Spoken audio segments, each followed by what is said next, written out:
Kocaeli Kartepe'den, Ormanya'dan herkese merhabalar. Bugün Kocaeli İşçi şehrindeyim. Pek açıkçası böyle ormanlık bir yer yok. O yüzden yeni kazandırılan ormanlık alan ve hayvanat bahçesi, işte hayvan yemlikleri bulunan aromatik bitki yoluyla başlayalım.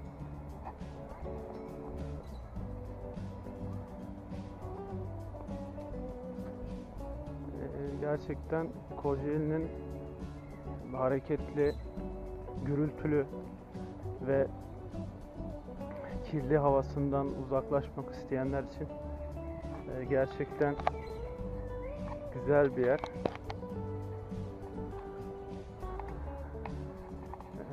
Arkadaşınızı, işte sevgilinizi alabilirsiniz. Spor yapmak için buraya gelebilirsiniz.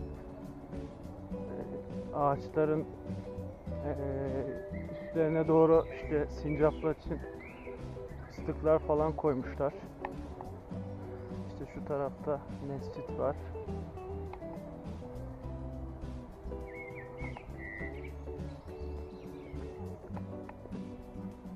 Yine burada bitkilere meraklı olanlar için çok bir çeşit yok gibi ama yine güzel bir girişim.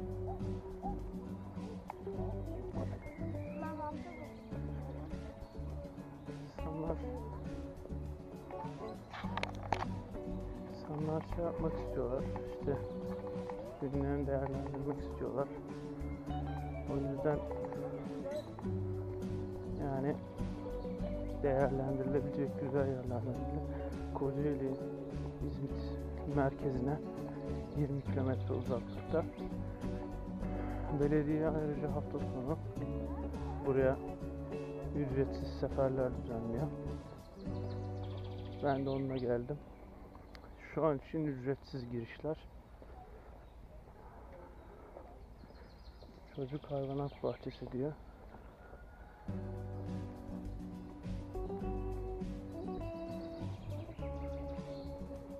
Burada neler varmış bakalım.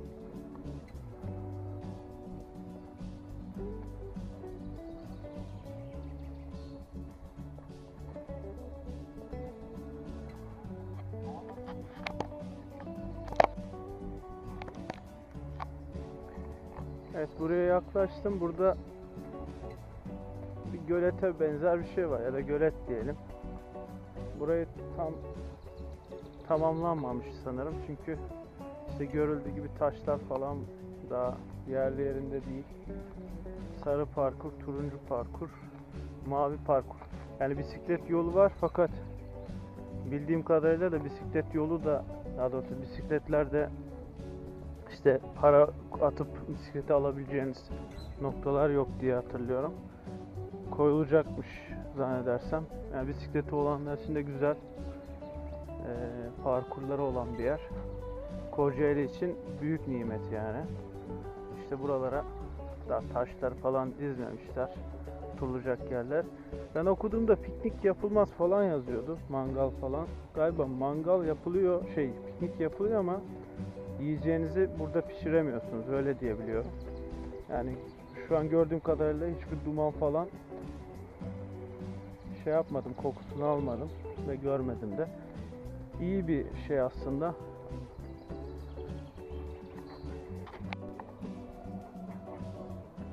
Evet, burada da vahşi yaşam alanı, işte Yeşilgöl, Saklıgöl, Kır Lokantası, mesire alanı var. İşte burada bir de çocuk hayvanat bahçesi var. Bakalım içine gireceğiz. Önde girişte ördeklerin yüzdüğü bir yer var. Daha burası geliştirilebilir tabi.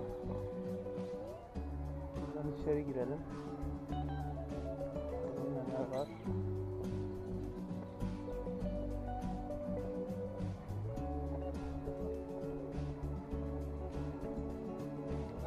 Kolay gelsin.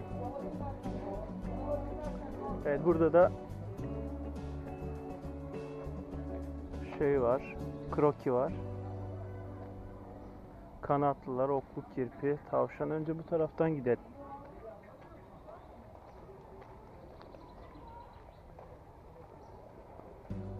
Burada neyse o tarafa sonra gidelim.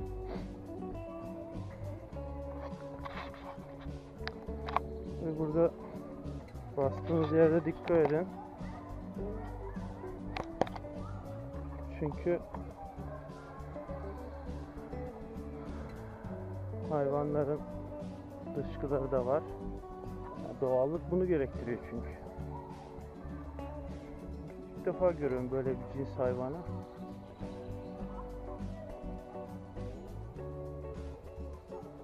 Burada neler varmış? Buralara giriş yasak herhalde, kapatmışlar. Bakalım. Paçalı horoz. Paçalı horozları çekelim biraz.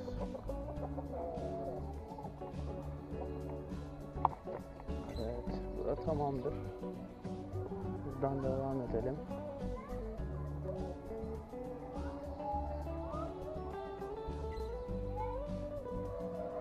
Altuni sülünmüş.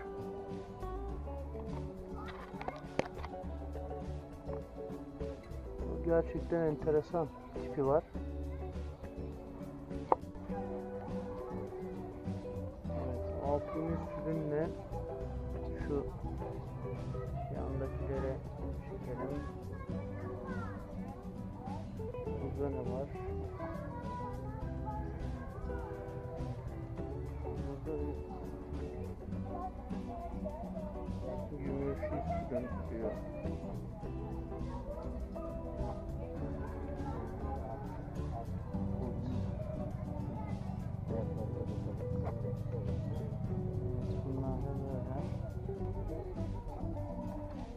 Çok enteresan bir rengi var. Bunlar gümüşü sürülmüş.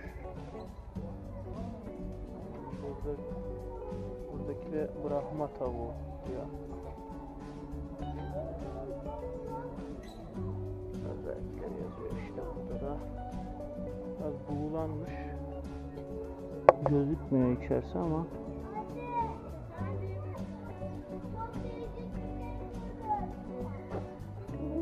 Oklu kirpi. Ovuç diyorlardı. Ovuç diyorlardı. Oklu kirpi.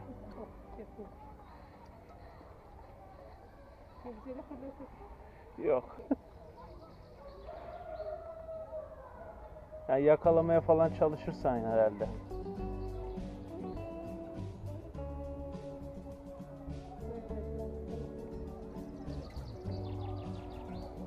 Babamlar. Aa, bu ne?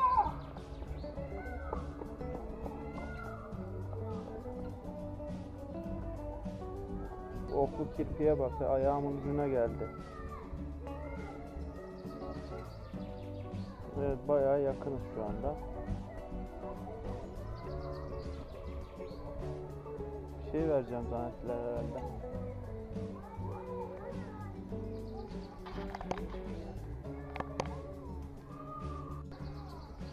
Evet, bu da gördüğünüz oklu kirpi. Şu Afrika'da belgesellerde sıkça aslanla falan kapışmalarını izlemişizdir.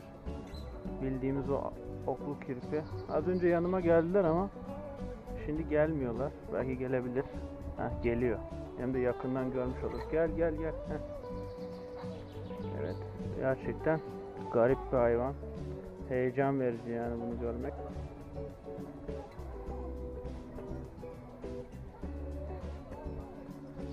Hayvanlar aç kalmış galiba. Takılıyorlar böyle. Evet, devam edelim. Burada neler var? Burası boş gibi sanki. Evet, hiç şey yok. Sussex tavuğu diyor.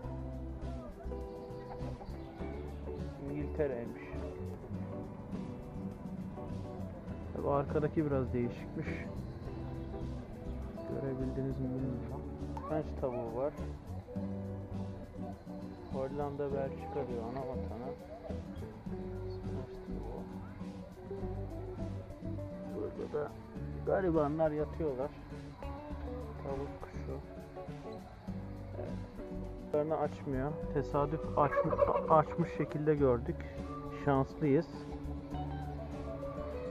Yani açması için fotoğrafçıların uzun süre falan beklediğini duymuştum. Ben burada ışık vuruyor ama şöyle yapalım. Kapattı. İşte o anda yakaladın. Burada da diğerleri var. Zaten hepsi açsa burası tamamen kapanacak. Güzel gerçekten. Yakından görmek. Hadi sen de aç bak kanadını. Ha? Açmıyorsun iyi pek. Bu kadar yeterli zaten. Evet, burada neler var? Burada da kapağanlar var.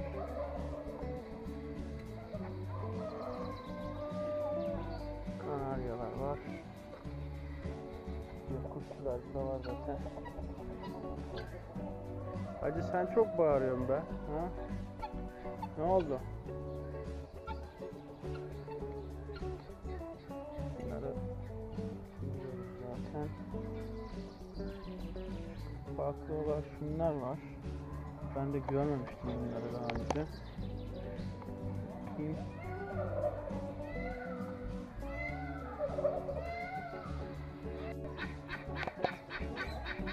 Bunun bir derdi var ama ne? Orkestraya uyum sağlıyor. Kendini tehlikede... Evet, burada da bir iguanamız var. Hiç hareket etmiyor. Halinden memnun görünüyor. Evet. Hareket etsen de bir görsek. Aynı dal. Renginde de dal koymuşlar. Burada da yılan kardeşimiz var. Hiç hareket etmiyor yalnız bu. Hafiften ediyor. Öyle değil yani. Burada hani şu koca hayvan burada yüzer mi ya? Biraz büyük yapın. Yok hiç. Yaralanmış bir de herhalde. Yan tarafta ne var? Yan tarafta da bir tane var. Burada gömlek değiştirmiş. Yani bu ışık vurması çok kötü oldu. Gömlek değiştirmiş, orada yatıyor. Yani ufak bir havuz yapmışlar. Oraya o hayvan sığmaz ki. Orada. Hepsi takılıyor.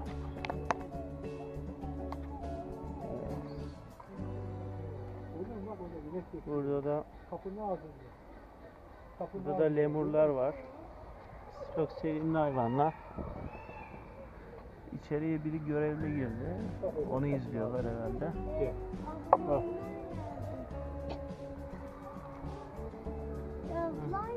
Yaklaşsalar göreceğiz ama Gel bakayım. yaklaşmıyorlar. Gel. Hepsi yan yana dizilmişler. Aslan yok oğlum. Aslan. Burada da rakunlar var.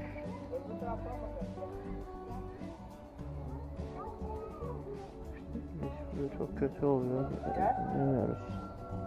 3 tane de rakun var. 4 taneymiş. Hayvanlar aç herhalde.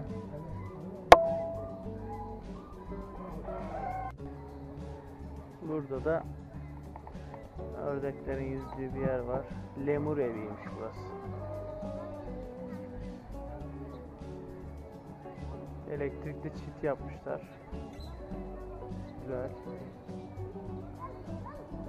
Gerçekten iyi bir çalışma olmuş. Hep gezmeye devam edelim.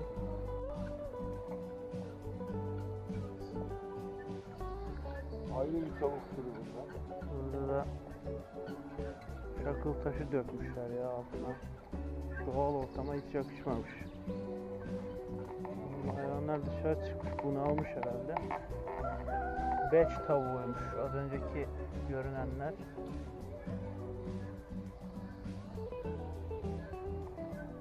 İçeride bir şey yok herhalde. Burada da yok. hindilerimize bakalım. Hindiler çok sakin.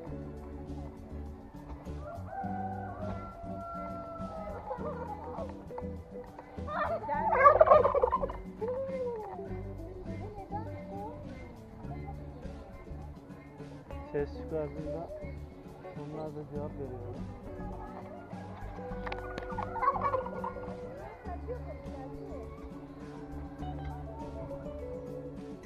Bak poz veriyorlar. Bence bunlar Burada neler varmış?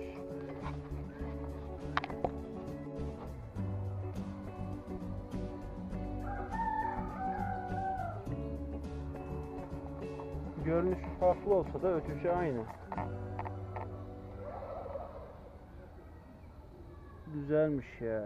Kırmızı maskeli gibi bir şey olmuş. Çok harika bir hayvanmış ya. Bunun da o kısım, bu ne? Beyazını görmemiştim. İnşallah kaçmaz. Kafasındaki taca bak ya. Burada da tavşan üretim merkezi. Tavşan eviymiş. Bunları da üretmene gerek yok. Bırak burada kendi halinde. 1-2 senede bütün ormanı kaplar. O derece hızlı ürüyor bunlar. Güzel tünek yapmışlar onlara da. Ben de beslemiştim bir ara. Bu hayvanlar sadece ölürken ses çıkarır. Onun dışında ses duyamazsınız bunlardan. Yani benim bildiğim öyle. Beslediğimde de hiçbir ses çıkartmamıştı. Buraya bir de kuşlar için yer yapmışlar. Burada yine oklu kirpiler var. Yine size az önce bahsettiğim, göstermeye çalıştım. Burada da hakkında bilgiler var. Evet, yakınlaşalım bakalım. Pişt. Ne yiyor bakayım ya? Yemek yerken görelim aslında. Orada Uğur Hoca var. Sen onu şu. Hadi gel. Elma mı verdiniz hayvanlara ya?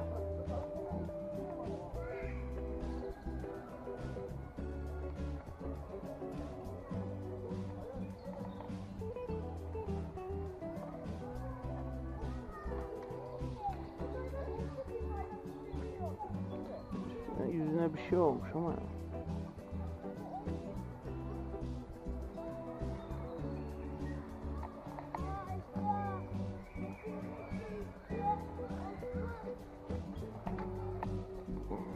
Ne yapmışlar?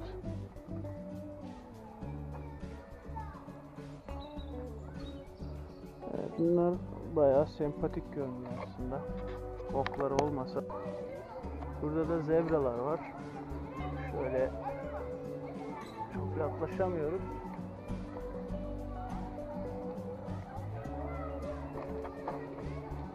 Afrika eşeği işte ya.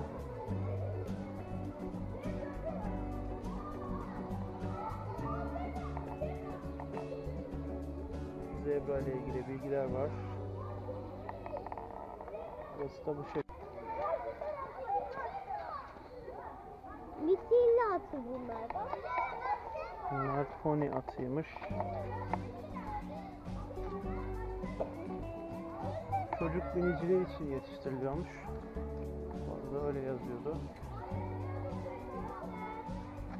Sakin görünüyorlar.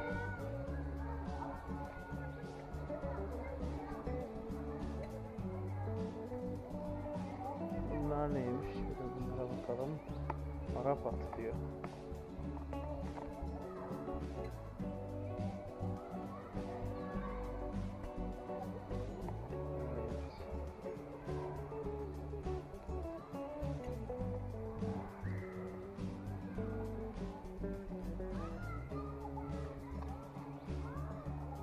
Güzel.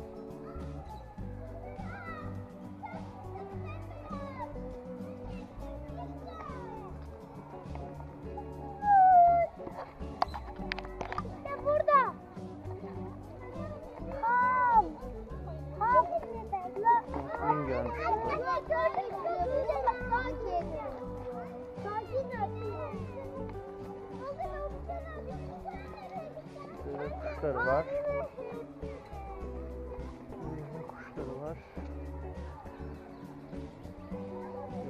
yumurtalarını da oraya koymuşlar.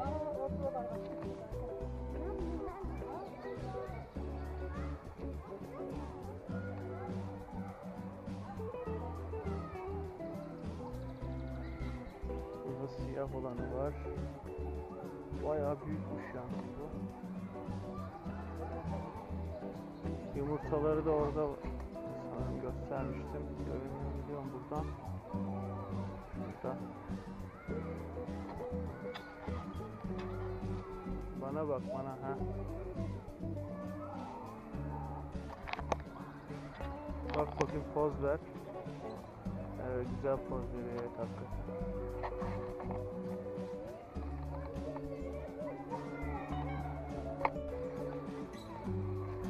Bunlar da boğa mı manda mı? Yani öküz başlı antilop mu nedir? Hepsi giriyor yani. Bunlar da yer alıyor burada.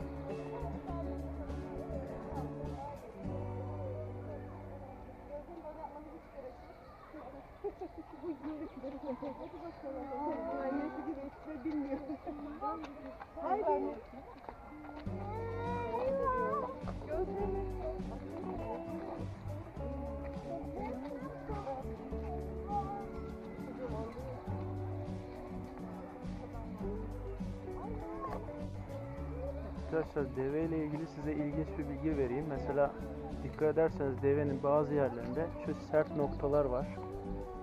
Altta da, tabanlarında da var. Bazı yerde var.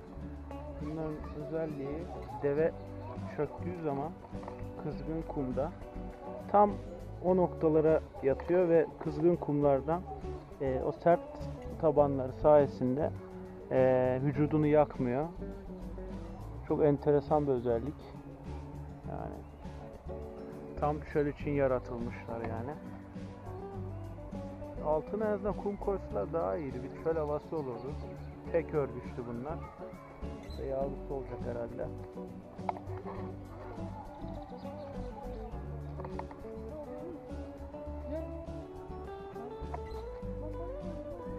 Burada bilgiler var.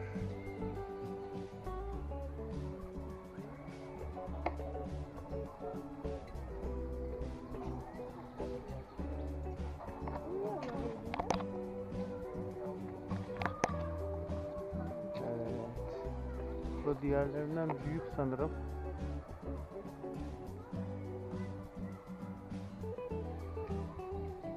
Böyle yatıyorlar işte. Burada neler var? Göremiyoruz oradakileri ama kanguru mu?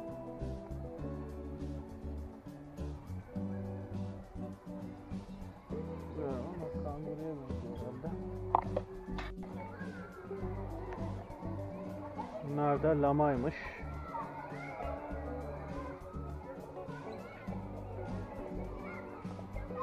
Küren lama. Lama.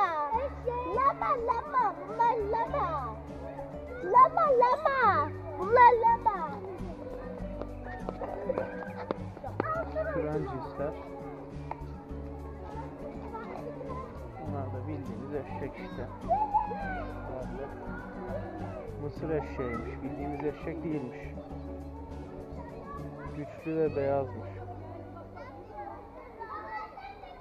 Mardin'de çöp toplamakla görevli eşekler orman ya da emekliliklerini yaşıyor. İyi.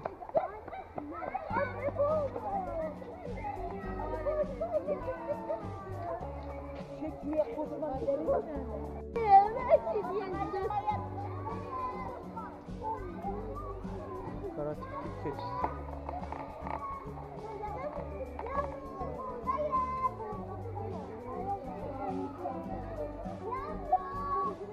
Bunlara sürünüyorlar. Yavrular.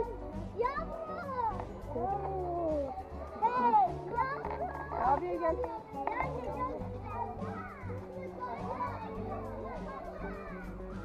Bunların ortam biraz daha iyi. Ağaçlara zarar vermesinler diye şeyle kaplamışlar.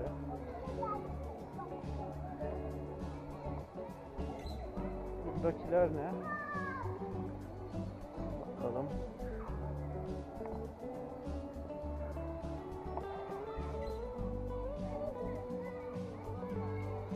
Emu. Oo, deve kuşu ağzının buruna gelmişsin, dikkat et. Deve kuşları saldırırlar, sağ solu belli olmaz. Değil mi? Keçiden tehlikeli gitti.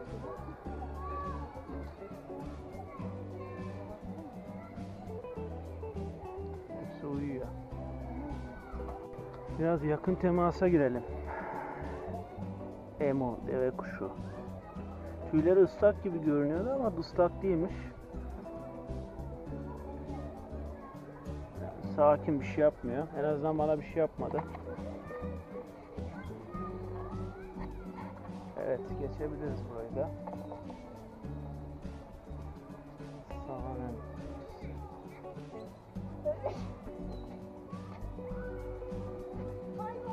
Sahne. Bunlar ikiz doğuruyor sürekli diyebiliyorum. O yüzden değerliler.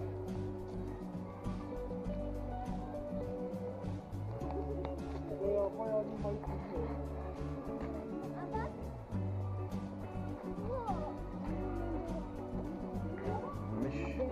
Alpaka devesi.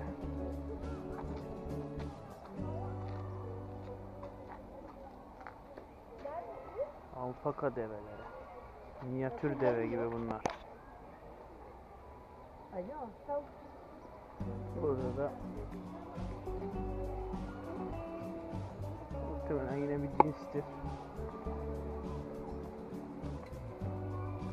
Bakalım neymiş? Yaban koyunuymuş.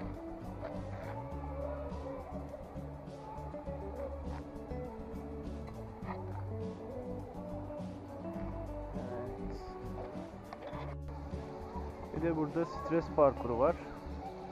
Şöyle yaklaştırayım.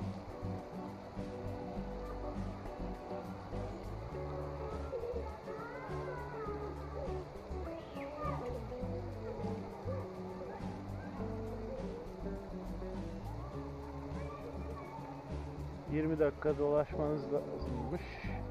Yalın ayak. Şimdi ben dolaşamayacağım. Başka bir zaman dolaşırız. Ama gelip dolaşmak isteyenler olacaktır. Burada Amerikan ördeği, mandarin ördeği varmış. Vaklamayıp tıslıyorlarmış.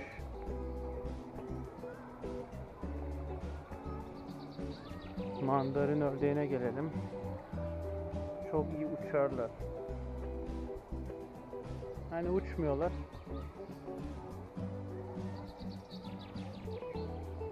Yani bunları korkutmuyorlar iyi ki. Yani uzaklaşmıyorlar insanlardan. İyi, en azından insanlar biraz bilinçlenmiş galiba. Pek bu konuda umudum yok ama hadi belki yani. Kuğu varmış bir de orada. Cidden manzara güzel. Yani böyle bir şehirde böyle bir yeri bulmak çok kolay değil.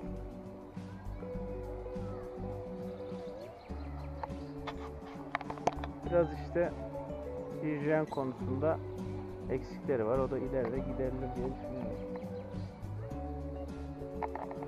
Evet, burayı da tamam. Burası da Kızılgeyik yaşam alanıymış.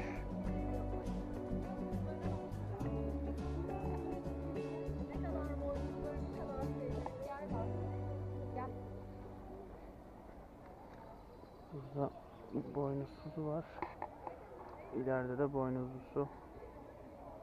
Yaklaşamıyoruz. Maalesef bu kadar. Karşıda da doğal olarak bulunan yılkı atları.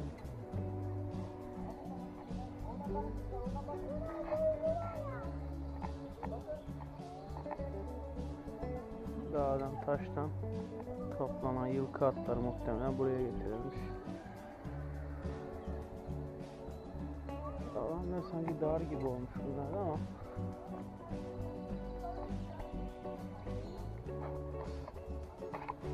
Yani her yerde şu yemliklerden var. Güzel yapılmış.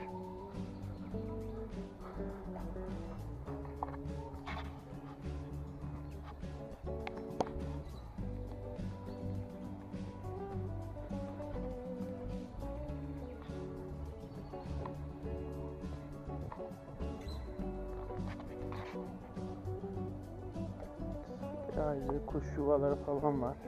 Kuşlar oralara giriyor mu tabi? Pek bilinmiyor ama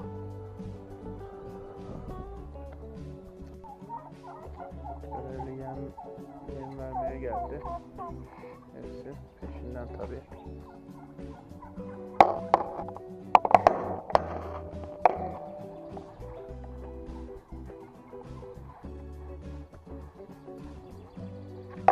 Burası da Alageyik. Dama yaşam alanıymış.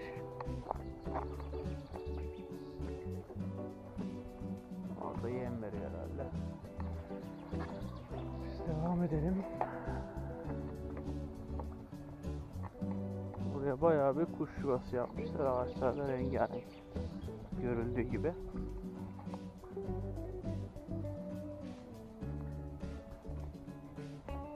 Burada yine bir yemlik var.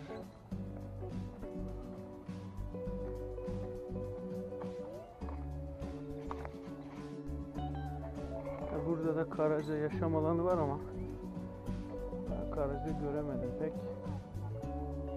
Diğerlerde yatıyordur herhalde.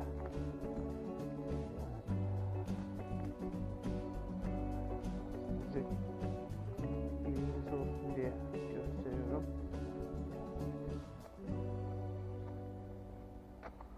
Diğerlerde uyuyor olabilir. Burası da saklı göl dedikleri yer olması lazım.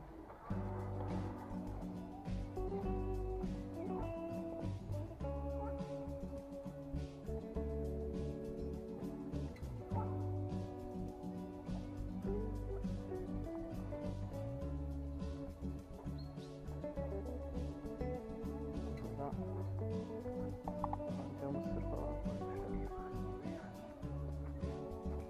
Evet, bu yoldan devam edelim. Gez bitmiyor.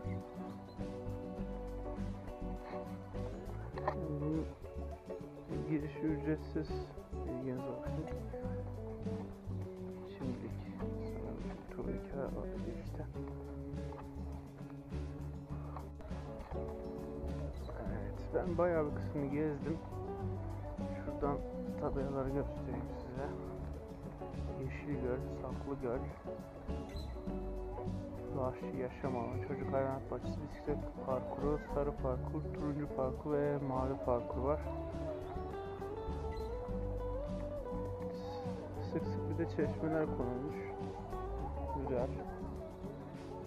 Buradan su satalımda biraz sudan para kazanma düşüncesi yok en azından. Böcek oteli var burada da. Ama ben pek böcek göremedim. Kasım dönelim.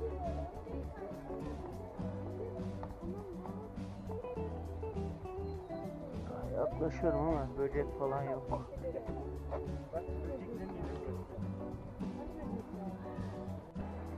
Böyle burada orman evleri var. Ama işte daha inşaat halinde sanırım. Yolu. O yüzden kapatmışlar. Muhtemelen burayı gezemeyeceğiz. Yine ben bir soracağım ama sanmıyorum. Hobbit evleri galiba bunlar. Öyle hatırlıyorum. Evet. Orman evlerinin arazisi yürüyüş yolunda var, bakım çalışması var, o yüzden arka taraftan bir patika yapmışlar, oradan geldik. Burası orman evleri, işte hobbit evleri falan da diyorlar. Şuraya yaklaşalım.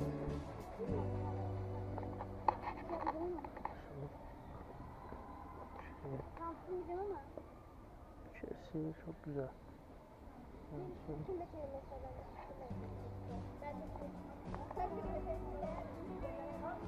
Burada insanlar var. O yüzden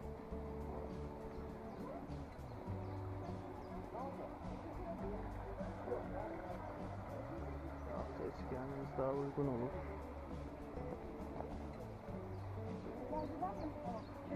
Doğru değerlendirin.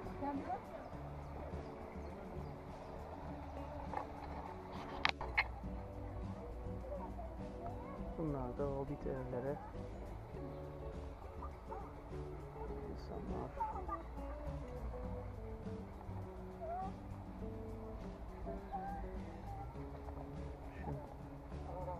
şu arkada bir tane var. Burada 2 tane çıkarabildiğim.